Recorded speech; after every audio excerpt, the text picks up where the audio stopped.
Of Neighbours from Hell story. Massive beat-ups. Some of these stories attain almost newsworthy proportions. Now, how would you feel if your neighbour started building a towering mega mansion next door? So it's not just a mansion, it's not just a towering mansion, it's a towering mega mansion. Now, let's look at this towering mega mansion of Naomi's. How big do you reckon it was? It's a metre higher than it should be. Now, the beat-ups don't end there. Look, this next chap was a bit put out by his neighbour who was feeding these noisy birds. Sorry, hang on. Birds? Feeding birds. No, they weren't birds.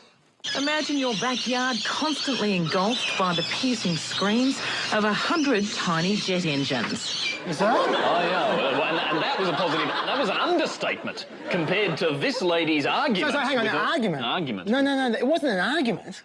It's just erupted into World War III. It was a major international conflict. Yes, apparently fought in the air by hundreds of tiny jet engines. Now, for those of you keeping track of your world wars, this was World War I, this was World War II, and this is World War III. You did start that. It's all Miss Tammy Gilchrist over there, never done nothing.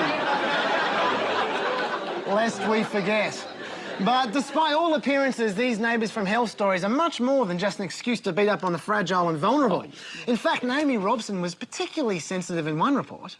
But we'd ask you not to blame the people who live in these circumstances because as we've discovered, a lot of these residents are in need of help and support and they're simply not getting it. Ah, that's right. True. Yes. It's true. But we ask you not to blame Naomi Robson for that completely understandable error.